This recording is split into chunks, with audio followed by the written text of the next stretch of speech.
राजा था, वो जो है अपने मंत्री को बुलाया, अपने लड़के का बर्थडे किया तो उसमें मंत्री अपने बीवी के बच्चे को लेके आया। तो राजा जो है उसके मंत्री को बीवी को देख के मतलब वो होगा, मोहित हुआ। फिर वो उसके मन में मतलब वो हुआ उसकी बीवी के प्रति। फिर उसने क्या किया कि उसकी बीवी को उसके राजा के मंत्री को भेज दिया कहीं और, उसके कमरे पे आया, उसकी बीवी से मतलब बात वार्तालाप करने लगा, बातें करने लगा। बोला कि मतलब आप बहुत खूबसूरत हैं। तो बोले कि आप तो दुनिया का राजा हैं, मतलब विदेश के राजा हैं, आप जूठन खाते और दौड़ते, अच्छा नहीं लगता, आपकी शोभा नहीं देती। राजा इस बात को सुनकर बस शर्मिंदा फील हुआ, चला जाने लगा। तभी मंत्री जहाँ जा रहा था वहाँ कागज़ भूल गया, वापस आ रहा था।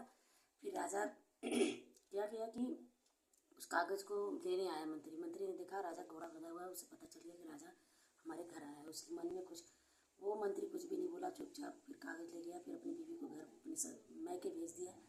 बाद में बहुत दिन के बाद बीवी को नहीं लाया तो उसके भाई आए, बोले कि हमारी बहन क्यों नहीं ला रहे, तो वो बोला नहीं। फिर राजा के पास की बात हुई तो राजा के पास जब गई तो राजा से बोला कि हमारे मतलब हमने बाग मतलब आम का पेड़ दिया था फलों का, तो ये खाए थोड़े दिन, उसके बाद वापस कर दिया, बताओ हम उसका क्या करें। तो राजा समझ गया बात। राजा बोला कि ठीक है, जिस बाग को तुम समझ रहे हो, तो बोला कि मंत्री कि उस बाग में जब मेरा था तब तो मेरा अधिकार था, उस बाग में अब शेर आ गया बाहरी, अब उस पर पंजे का निशान मुझे मिला, तो बताओ मैं क्या करूँ।